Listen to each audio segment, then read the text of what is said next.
안녕하세요. 축구 전문 기자 한준입니다. 나폴리 입단 3달여 만에 이탈리아 세리에 A 최고의 수비수로 평가받고 있는 김민재 선수, 나아가 별들의 전쟁 UEFA 챔피언스리그 무대에서도 데뷔 시즌에 16강 진출을 이뤘는데요. 16강전에서 만나게 될 팀, 독일 분데스리가의 아인트라흐트 프랑크푸르트로 결정됐습니다. 객관적인 전력에서 나폴리가 확실히 앞선다라는 평가 속에 나폴리의 8강 진출, 나아가 4강 진출 가능성도 높다라는 현지 매체 예상이 나오고 있는데요. 김민재 선수가 만나게 될 프랑크푸르트는 챔피언스리그 조별리그에서 손흥민 선수의 토트넘과 맞대결을 펼칠 바가 있고, 손흥민 선수는 프랑크푸르트와 경기에서 환상적인 멀티골을 터뜨리기도 했었죠. 프랑크푸르트의 전력 어떤지, 김민재 선수가 16강전 어떻게 치르게 될지 일정부터 대진 분석까지 총정리해드리겠습니다. 2022-2023 시즌 UEFA 챔피언스리그 16강 대진표가 확정됐습니다. 한국 시간으로 11월 7일 오후 8시에 대진 추첨식이 UEFA 본부 스위스에서 열렸는데요.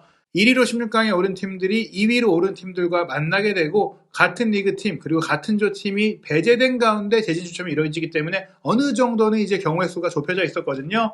A조 1위로 16강에 오른 나폴리는 일단 A조 2위 같은 조에 속했던 리버풀을 만나지 않게 되고요. 16강전까지는 같은 리그팀끼리의 대결이 불가능합니다. 8강부터는 만날 수가 있는 상황이라서 세리에 A에서 16강에 오른 팀들, 유벤투스가 조별리그에서 탈락한 가운데 나폴리만 1위로 올라왔어요. 인테르 밀란과 AC 밀란은 각각 C조와 E조에서 2위로 올라왔기 때문에 나폴리는 리버풀뿐 아니라 인테르 밀란과 AC 밀란까지 피하는 상황이 됐습니다. 그런 가운데 다른 조의 2위 팀들 중에서 꺼리는 팀이 역시 프랑스의 파리 생제르맹이었어요. 벤피카와 승점도 같고 상대 전적도 같았기 때문에 원정 다득점에 있어서 열세를 보이면서 파리 생제르맹이 2위로 16강에 올라가게 됐고요. 나머지 팀들은 벨기에의 클럽 브리헤, 그리고 독일의 3개 팀 아인트라흐트 프랑크푸르트, RB 라이프치히, 보루시아 도르트문트였는데, 브리헤가 돌풍의 팀으로서 사실은 많은 팀들이 만나고 싶어하는 팀들이었고, 독일 팀들 중에서는 프랑크푸르트의 전력이 그 개중에 가장 떨어진다라는 평가들이 있었는데, 나폴리는 수월하다고 할 수 있는 프랑크푸르트를 만나게 됐습니다. 16강 전체 대진표 살펴보겠습니다. 라이프치히 대 맨시티, 클럽 브리헤 대 벤피카, 리버풀 대 레알 마드리드, AC 밀란 대 토트넘, 프랑크푸르트 대 나폴리, 도르트문트 대 첼시, 인테르 밀란 대 포르투, 파리 생제르맹 대 바이에른 뮌헨인데요. 리버풀과 레알 마드리드는 당장 지난 시즌 챔피언스리그 결승에서 만났던 팀들 간의 빅매치고요. 바이에른 뮌헨과 파리 생제르맹도 2019-2020 시즌 챔피언스리그 결승전에서 만난 팀들입니다. 그 외에도 AC 밀란, 인테르 밀란, 포르투, 첼시 같은 팀들이 챔피언스리그 우승 경력을 갖고 있고, 맨시티는 올 시즌 가장 강력한 우승으로 꼽히고 있는 가운데 클럽 브리헤와 벤피카의 경기 정도와 뒷팀 중에 어떤 팀이 이기더라도 8강에는 돌풍의 팀 하나가 올라가게 된다, 이렇게 볼 수 있겠고, 손흥민 선수가 속한 토트넘은 AC 밀란과 만나게 됐습니다. 챔피언스리그 16강 추첨에 이어서 유로파리그 플레이오프 추첨도 있었어요. 유로파리그는 대회 형태가 바뀌었는데요.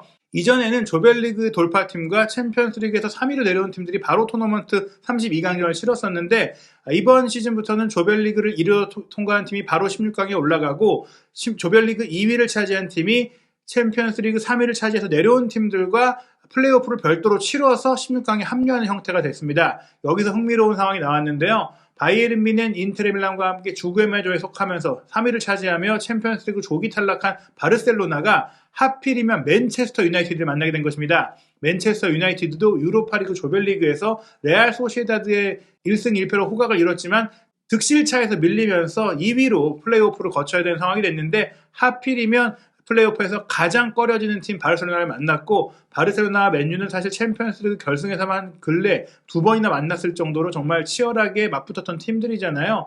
이 대진표가 성사됐다. 굉장히 흥미로운 상황입니다. 이 밖에 유벤투스 대 낭트, 스포팅 리스본 대 미트윌란, 샤흐타르 대 스타드렌, 아약스 대 우니온 베를린, 바이엘 레버쿠젠 대 모나코, 세비야 대 PSV 아인트호벤, 잘츠부르크 대 로마 등 모든 대진표들이 흥미로운 유로파리그 플레이오프라고 할 수 있겠습니다. 챔피언스리그 16강 1차전, 2차전 일정과 맞물려서 유로파리그 16강 플레이오프 1차전, 2차전은 한국 시간으로 금요일 새벽에 열리게 됩니다.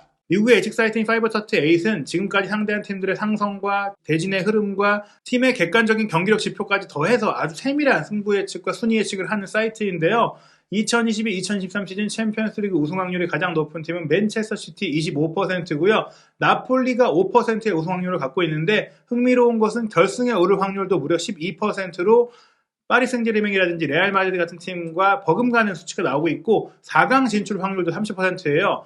16강 대진 추첨이 이루어진 이후에 8강 진출 확률이 재조정됐는데 나폴리와 아인트라크트 프랑크푸르트가 만나게 됐잖아요. 나폴리가 8강에 오를 가능성이 66%로 34%의 프랑크푸르트보다 훨씬 앞서는 것으로 측정되고 있습니다. 나폴리가 프랑크푸르트에 확실하게 객관적으로 앞선다라는 의미이고 8강에 현재 대진표로 올라갈 경우에는 몇몇 강팀들이 또 떨어질 수 있는 레알 대 리버풀이나 파리 대 바이에른 등의 대진표가 성사됐고 또 불이해야 벤피카의 맞대결도 성사되는 등 8강에서 만날 팀들 중에서도 나폴리보다 전력이 떨어지는 팀들이 올라올 수 있기 때문에 나폴리가 충분히 8강, 4강 갈 수 있다는 전망들이 나오고 있는 것이죠. 나폴리가 만날 아인트라흐트 프랑크푸르트는 지난 시즌 분데스리가 성적이 아니라 유로파리그 우승팀 자격으로 챔피언스리그 본선에 진출했습니다. 우승 경험이 있는 팀, 토너먼트를 이겨내본 팀이라는 점에 있어서 결코 얕볼 수 없는데요.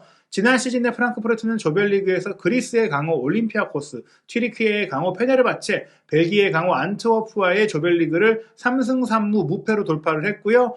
유로파리그 16강전에서는 스페인의 강호 레알 베티스와 접전 끝에 승부차기로 승리해서 8강에 올랐고 8강에서는 또 다른 스페인의 강호 바르셀로나를 만나서 역시 연장 접전 끝에 승리하면서 4강에 올랐습니다. 그리고 4강에서는 강력한 우승 후보로 꼽혔던 프리미어리그의 웨스트햄 유나이티드까지 꺾고 결승에서 레인저스 스코틀랜드 팀과의 경기 승부차기 끝에 우승을 차지했거든요. 아주 극적이고 짜릿한 우승이었는데 프랑크푸르트가 우승 경력이 꽤 있는 팀이에요. 분데스리가가 정식 출범한 이후에는 독일 챔피언이 되진 못했죠. 1959년 독일 챔피언십에서는 우승했었고 현재 체제의 분데스리가 우승은 없었지만 독일의 FA컵이라고 할 수 있는 DFB 포칼에서는 1974년과 75년, 81년, 88년, 2018년까지 총 5회 우승을 갖고 있습니다. 그리고 2018년에 우승했던 일부 멤버가 아직 남아있을 정도로 이 우승 경험을 갖고 있는 선수들이 꽤 많고요. 챔피언스리그 무대에서의 최고 성적은 1959-60년 유러피언컵 시절에 준우승을 차지했던 것이고요. 유로파리그에서는 전신 대회인 유에파컵에서 1980년 차범근 선수의 활약 속에 우승을 했던 바가 있습니다. 차범근 선수의 활약 시절 그리고 챔피언스리그 준우승 시절에 이어 지금 프랑크푸르트가 최전 성기를 노리고 있는 상황이라고 볼 수 있겠는데요. 프랑크푸르트는 챔피언스리그 조별리그를 가까스로 통과했습니다. 스포팅 리스본과 조별리그 첫 경기에서 0대4 완패를 당하면서 불안한 출발을 보였는데 마르세유와의 원정 경기에서 1대0 승리로 기사회생했고 토트넘과의 홈경기 0대0으로 비기면서 첫 3경기에서 1승 1무 1패로 승점을 쌓았어요. 그리고 나서 토트넘 원정에서 2대3으로 석패를 하면서 탈락 위기에 몰렸지만 마르세유와 홈경기 2대1 승리에 이어 승패에 따라서 16강 진출팀이 결정되는 사실상의 결승전 스포팅 리스본과의 마지막 원정 경기에서 2대1 승리, 역전 승리를 거두면서 2위를 차지했습니다. 카마다 다이치 선수가 이 과정에서 중요한 골들을 많이 넣었죠. 토트넘 원정에서도 선제골을 기록했었고 마지막 최종전에서도 결정적인 동점골을 페널티킥으로 성공시키면서 팀의 에이스다운 역할을 했었는데요. 프랑크푸르트가 13라운드까지 7승 2무 4패로 승점 23점을 기록 중이거든요. 선두를 달리고 있는 바이에른 뮌헨이 승점 28점이니까 5점밖에 차이가 안 납니다. 2위는 정우영 선수가 활약하고 있는 프라이부르크인데 승점 27점이니까 승점 차이 겨우 4점이고요. 3위 우니온 베를린과 승점 차이는 3점, 4위 도르트문트와의 승점 차이는 겨우 2점이니까 다음 시즌도 프랑크푸르트가 챔피언스리그 진출권을 따낼 수 있는 상황이에요. 현재 챔피언스리그에 진출하고 있는 독일 팀들은 선두인 바이에른 뮌헨 그리고 5위 프랑크푸르트, 6위 라이프치히 등이 16강에 오른 상태이고 우니온 베를린은 지금 유로파리그 16강 플레이오프를 치러야 하는 그런 상황인데 어찌됐거나 독일 팀들이 올 시즌 유럽 대항전에서 선전을 펼치고 있다 이렇게 볼 수 있습니다. 프랑크푸르트는 초반 3경기에서 성적이 좋지 않았어요. UEFA 슈퍼컵을 치르는 과정 속에서 지난 시즌 유로파리그 우승 주역들 특히 코스티치 선수의 이적 문제가 늦게 좀 풀려가면서 여러 가지로 혼선이 있었거든요. 그런 과정 속에서 베르데 브레멘과 4라운드 경기 4대3의 난타전 끝에 승리했고 라이프치히를 상대로 4대0 대승을 거두면서 기세를 올렸거든요. 볼프스부르크와 홈경기 패배하긴 했지만 슈투트가르트전 그리고 돌풍을 일으키고 선두까지 치고 올라갔던 우니온 베를린과의 홈경기도 2대0으로 이기면서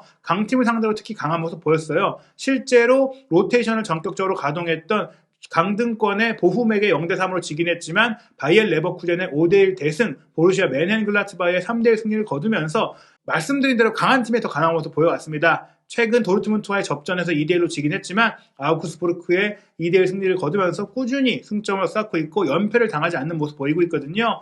게다가 스포팅 리스본과의 마지막 경기 너무나 짜릿했던 순간에 팀의 핵심 선수라고 할 수 있는 콜로무아니와 카마다가 나란히 득점을 하면서 고비 때마다 해결사들이 제 몫을 해주고 있는 부분들은 주목할 부분인데요. 지난 시즌 유로파리그 우승 당시에 잘 활용했던 3-4-3 포메이션을 조금 더 새롭게 진화시켰어요.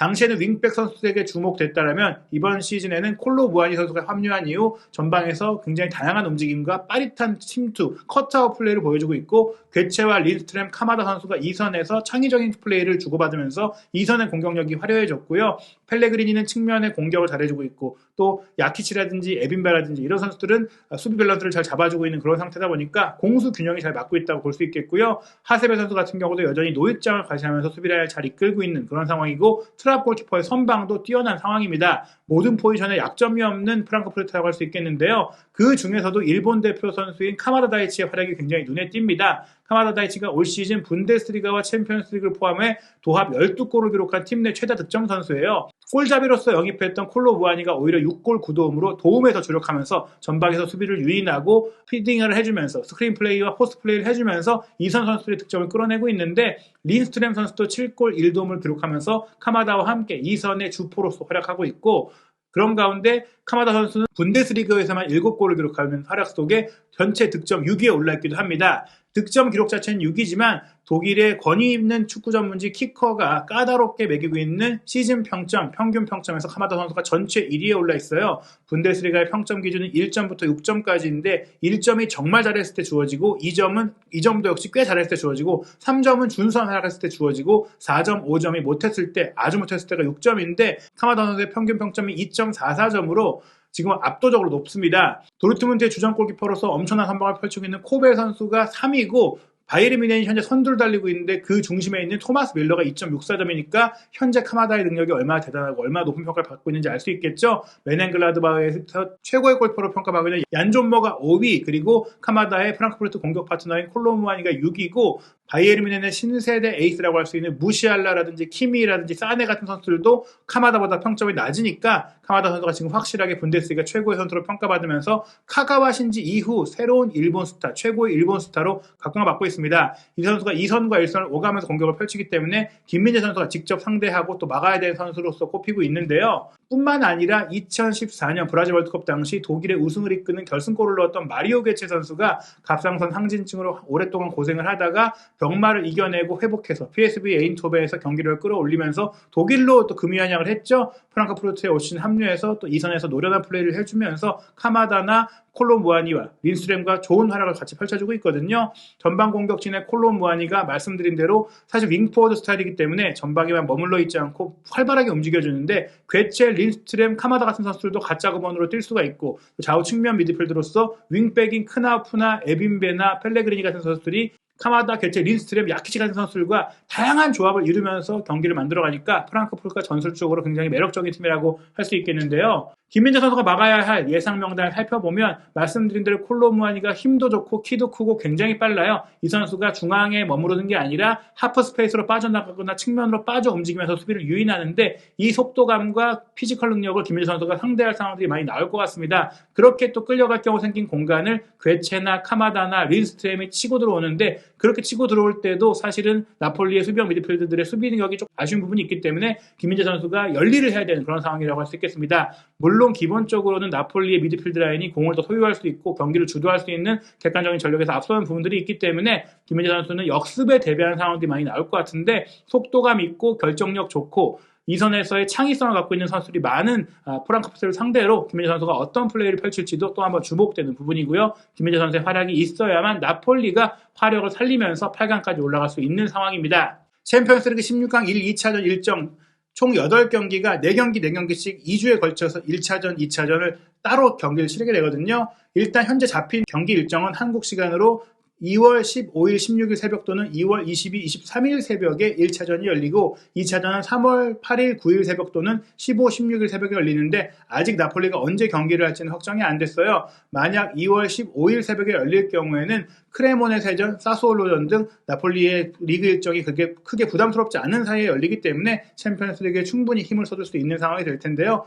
그 이후로 잡힌다고 하더라도 사실 2월과 3월에 나폴리가 그렇게 어려운 대진표가 없습니다. 3월 12일로 예정된 아탈란타전이라든지 4월 2일로 예정된 AC밀란전 외에는 충분히 로테이션을 가동하면서도 승점을 얻을 수 있는 팀들로 구성되어 있기 때문에 나폴리가 챔피언스리그 8강에 오를 가능성은 충분히 기대할 수 있다. 8강, 4강, 나아가 결승전까지도 노릴 수 있는 상황이라고 볼 수 있겠습니다. 김민재 선수 나폴리 이적으로 유럽 5대 리그에 입성했고 별들의 전쟁 챔피언스리그 무대에서도 활약하고 있는데요. 올 시즌 세리에 A 우승과 챔피언스리그 결승 진출이라는 대업까지 이룰 수 있을지 한준TV와 함께 김민재 선수의 유럽 빅리그 도장 깨기 모든 이야기 확인하시기 바랍니다.